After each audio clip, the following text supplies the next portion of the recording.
Très bonne matinée, merci d'être avec nous. Bon début de semaine, bon lundi. Comment il va Mike Perez? Mais il va excellemment bien. Merci d'être là Mike. Mike, on va parler de quoi pour commencer? Alors cette semaine, on va commencer avec les villes romandes qui sont en explosion démographique. Aïe. Ouais, certaines en tout cas, Ouais. qu'on connaît bien, tu verras, je te donnerai les noms tout à l'heure. Avec plaisir. Et puis on évoquera aussi la compagnie suisse qui supprime le duty free dans ses avions en vol. Tu sais, la possibilité d'acheter des articles tels que des cigarettes ou bien des parfums évidemment à prix cassé. Ouais. Et Suisse renonce à ce service. Ils arrêtent tout en ce moment, la Suisse. Un jour, ils vont arrêter de voler, tu verras. Ouais. Puis du coup, je sais pas ce qu'ils feront, mais mais en tout cas, ce service, il va disparaître d'ici les prochains mois. Ça vole pas haut tout ça. Alors Mike Perez, on va parler démographie, on va parler des villes romandes qui sont en train d'exploser en termes de population. Ouais, c'est sur ces 10 dernières années, il y a une augmentation de la population et dans certaines villes, c'est extrêmement marqué. À ton avis, si je te dis comme ça au bol, au niveau suisse, Ouais. quelle est la ville qui a connu la plus grosse augmentation d'habitants en 10 ans? Moi je pense que Et Lausanne... tu la connais bien, hein? Ouais, Lausanne doit être dedans, non? Pas Lausanne, non, Non, c'est pas... mais pas loin de Lausanne. Dans les environs de Lausanne? Dans les environs de Lausanne. En Bussigny. Bussigny, exactement. Ah ouais, non mais moi j'ai grandi à Bussigny. Voilà. Je reconnais pas l'endroit où j'ai grandi En fait, la population de Bussigny, en 10 ans, elle a augmenté de 42%. Ah ouais, tu vois ça. 42%. C'est devenu une ville, vraiment. On est passé de 8 000 à 12 000, en gros, presque 12 000. Parce que oui, il y a eu énormément de constructions, énormément de nouveaux bâtiments, des choses comme ça. Donc Bussigny, au niveau national, est la ville qui a le plus augmenté en termes d'habitants. À la deuxième place, au niveau national, on trouve une ville qui est juste à côté. Renan, Crissier. Crissier, c'est Crissier, ouais. Voilà, exactement. Ouais. Crissier, 41% d'augmentation. Ah ouais, quand même. Ouais. Donc là, là aussi, on est vraiment dans des très très grosses augmentations. Aberration, ouais. Ça justifie un tram, tout ça. Ouais. Après, tu m'étonnes que c'est tout le temps bouché dans l'Ouest lausannois. Tu comprends mieux, parce que comme toujours, on construit, les gens arrivent et puis finalement les infrastructures elles suivent pas forcément, notamment les routes. Ouais. Et tu te retrouves avec un Ouest lausannois, c'est vrai, qui est tout le temps paralysé par les circulations et par les bouchons. Et à la 3e place Dieu sait. du classement national, on est toujours dans la région. On est toujours là. Ouais, mais on remonte un petit peu dans le nord. Un petit peu dans le nord, Yverdon. Non, dans le nord de Lausanne. Ah, dans le nord de Lausanne. Oh, je pense peut-être le Mont. Le Mont. Le Mont sur la... ouais. Non mais Ouais, c'est hallucinant de te dire que sur ces 10 dernières années, les 3 villes qui ont connu la plus grosse augmentation démographique, ce sont 3 villes de la région lausannoise. Le Grand Lausanne, comme on Donc dit. Bussigny, Crissier et le Mont sur Lausanne dans l'ordre. Ouais. Et ça s'explique, une fois encore, tout simplement par le fait qu'il y a eu énormément de nouvelles constructions. Comme tu le dis, quand tu as grandi dans ces villages à l'époque, C'était mais des qui villages, sont devenus des villes maintenant, Ouais. oui, tu reconnais plus, parce que il y a énormément de nouveaux bâtiments, de gros bâtiments, et puis ça ne va pas sans poser quelques soucis comme on l'évoquait tout à l'heure. Évidemment.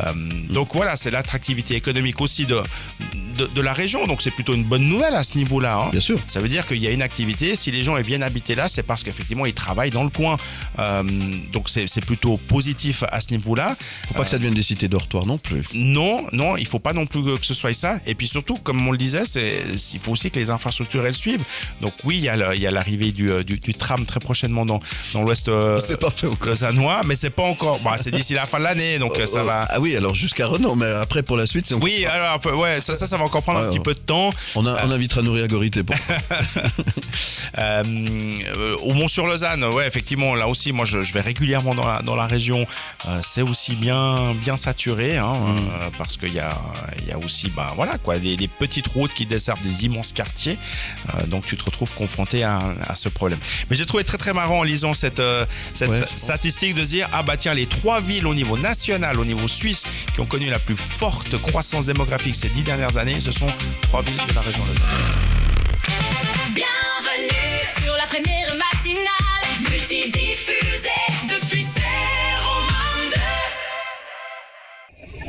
2. Les sujets de Mike Perez. Excellente matinée, merci d'être avec nous. Embarquement immédiat à bord de la compagnie suisse avec Mike Perez. Oui, je t'emmène en avion, mais par contre, il faudra que tu perdes certaines habitudes. Ah. T'as encore de temps en temps un petit truc à manger, mais bientôt tu pourras plus faire ton shopping dans l'avion. D'accord. Il laisse les sièges quand même, on peut s'asseoir encore. Oui, ça tu peux encore. La chronique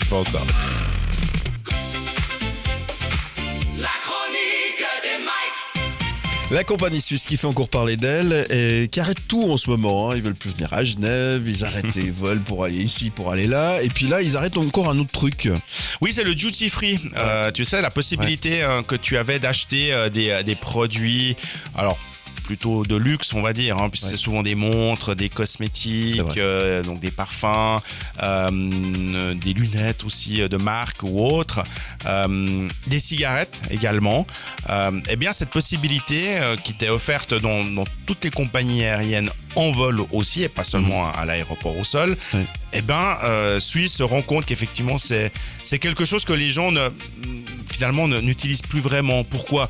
Parce que les gens achètent de plus en plus en ligne, et des fois tu peux trouver en ligne tout au long de l'année des offres qui sont comparables finalement à ce que tu peux trouver dans ces duty free.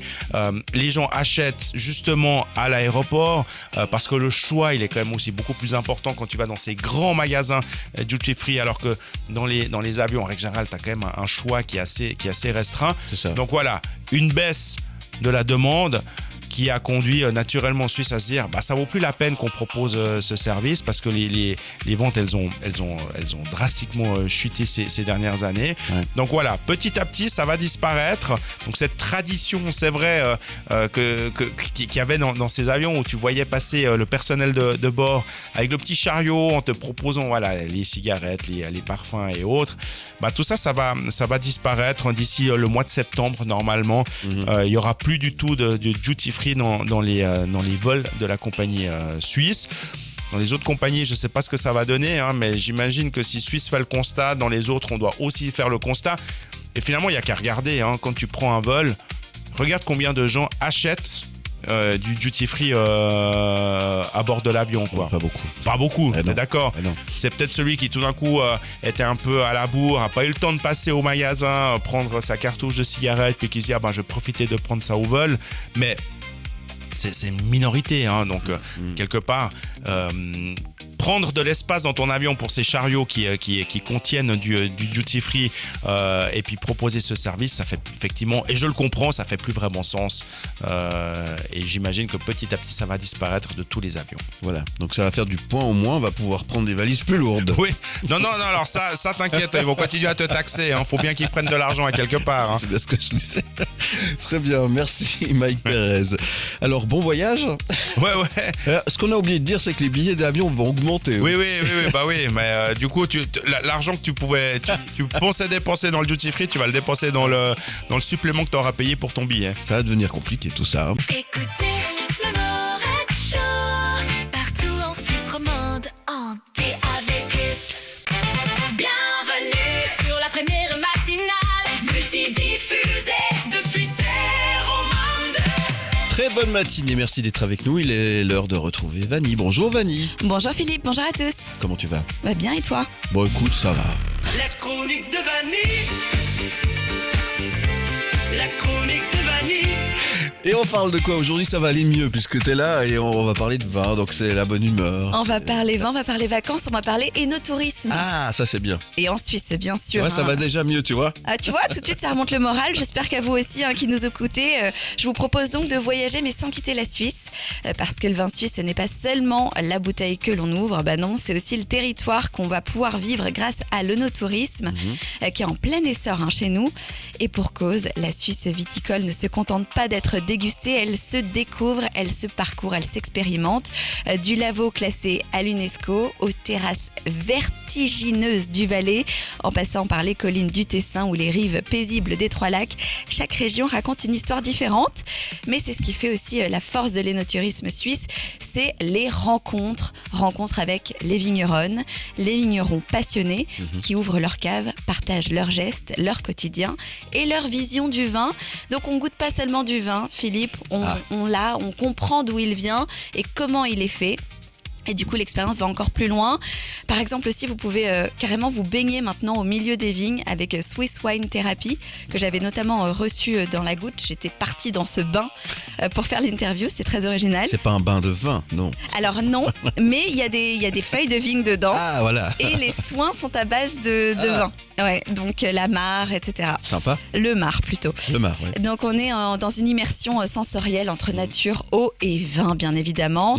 Et puis il y a des soirées aussi, des soirées musicales dans plein de domaines, notamment par exemple pour le Lavaux Vitis Musicalis, un endroit magnifique avec une vue exceptionnelle où le vin se mêle à la musique dans un cadre, couper le souffle. Vous pouvez aussi participer à des vendanges, dormir au cœur d'un vignoble ou simplement déguster un verre en face du coucher de soleil. On ralentit, on respire, on prend le temps dans un monde qui va toujours plus vite. Ça peut être ça aussi le vrai luxe aujourd'hui, Pourquoi pas. d'aller faire une sortie et de devenir touriste dans sa propre ville. Mais oui, J'aime bien moi c'est l'idée. bien. C'est bien parce qu'il y a toujours des choses à découvrir. Exactement. Et en plus, c'est super méga intéressant. Merci pour Merci, pour Philippe. cette info. Pour avoir les infos, il y a un site internet, il y a quelque chose non C'est très simple, on peut aller sur Swiss Wine Promotion parce que c'est là où il y a tous les bons D'accord. plans. J'en parlerai d'ailleurs demain un peu plus en détail puisque demain je vais vous parler de randonnée et je vais vous donner les adresses où aller regarder tous ces bons plans. Puis bien sûr, Voilà. tous les domaines organisent des caves ouvertes. Donc vous pouvez aller sur les domaines de vin que vous avez goûté, que vous avez aimé. Ils vous recevront pour le mois de mai. Voilà, en d'autres termes, vous avez 4 là demain. Voilà. Sinon, vous allez sur le C'est podcast ça. de Vanille. Le podcast La Goutte que vous retrouvez sur toutes les plateformes d'écoute podcast comme Apple, Spotify et puis bien sûr sur YouTube. Bon, vivement demain. Hein. Vivement demain. Ciao. Bienvenue dans le Morax Show.